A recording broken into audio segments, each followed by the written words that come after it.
We're in lesson 2 of chapter 9, which is the area of circles. First, we're going to find the area of a circle. Then we're going to measure and solve the area of a circle.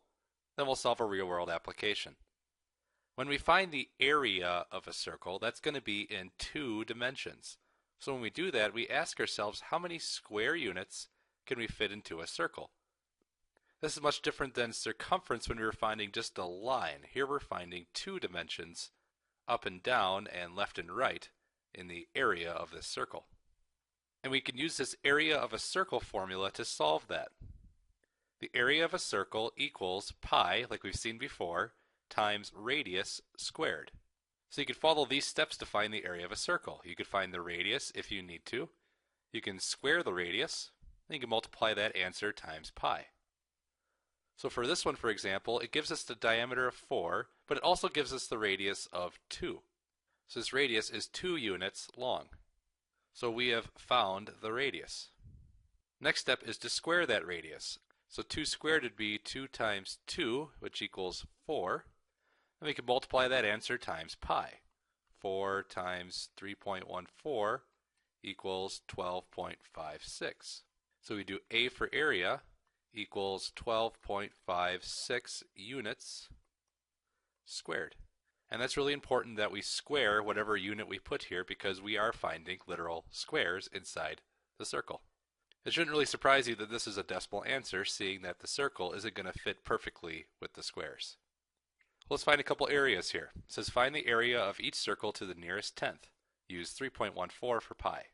So if you remember our formula was area equals pi times radius squared. Here it tells us the radius, so we could do 3 squared then. So pi times 3 squared. 3 squared equals 3 times 3, which is 9. So pi times 9 then. 3.14 times 9 would be 28.26, and that's going to be in centimeters. And since we're finding the amount of squares, it's centimeter squared. So this would be the area of our figure. Now we need to find this one here. It gives us a diameter of 8 inches. So step 1 is to find that radius. So if radius was half the diameter, half of 8 would be 4. So radius would be 4. So now we can use the formula area equals pi times radius squared. Plug in that 4 for radius, so area equals pi times 4 squared. 4 times 4 equals 16, so area equals pi times 16. 3.14 times 16 equals 50.24. So the area equals 50.24. And that's going to be in inches squared. Before I mark myself wrong for not rounding, we should round both of these actually. It says to the nearest tenth. So this would become 28.3 because we're rounding it to the nearest tenth, and this 6 rounds it up. So 28.3 centimeters squared. This would round to 50.2 because the 4 keeps it at 2. That'll be 50.2 inches squared. Now we get to measure and solve the area of a circle. So it tells us to use a centimeter ruler to measure the radius of a circle. Then find the area of the shaded region of the circle. Use 3.14 for pi. Round your answer to the nearest tenth. So I have a ruler handy right here, which we could use. If I measure it from the center of the circle to the outside, that gives me about 3 centimeters and 8 tenths of a centimeter, so 3.8 centimeters. So the radius equals 3.8 centimeters.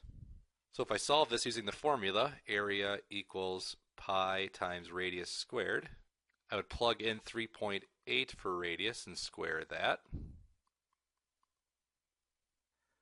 3.8 times 3.8 equals 14.44. So the area equals pi times 14.44. 3.14 times 14.44 gives me an answer of 45.3416. Now you might think that's the area of the circle, but it's not. If you see here, that's actually only 1/4 of the circle, meaning that this would not be my answer. I need to multiply this times 1/4. So if I have 45.3416 times 1/4, I could put this over 1, Multiplying across would give me 45.3416 over 4. If I divide that by 4, that gives me an answer of 11.3354. Now this is the area of just this corner here. It tells us to round our answer to the nearest tenth, which would be this 3 here. The 3 tells us to keep it at this 3, so we'd have 11.3. Since the radius was in centimeters, we would say 11.3 centimeters squared. Now let's do a real-world application. A group of historians are building a yurt to display at a local multicultural fair. The yurt has a height of 8 feet and 9 inches at its center, and it has a circular floor of a radius of 7 feet. What is the area of the floor of the yurt? Use 22 over 7 for pi. If you notice, they gave us the height of the yurt and then the radius of the circular floor. I only underline this one because this has nothing to do with the area of the floor. They tried to trick us with some extra information. So we can actually cross this information out because it doesn't matter. We only need to find the area of that floor, and the radius is the only thing that matters here. So the floor has a radius of 7, and that's measured in feet. So we could use our formula here, area equals pi times radius squared. If we plug in the 7 for radius, we'd square that. So our new formula down here would be area equals pi times 7 squared, which is 49. Tells us to use 22 over 7 for pi, so 22 divided by 7 times 49 over 1. 7 goes into 49 7 times, so we can cross that off and put 7 here. That leaves us with 22 times 7. 22 times 7 is 154. And since this is measured in feet, we would say 154 feet, and we're finding the square feet, so feet squared. So this would be the area of the floor of that yurt.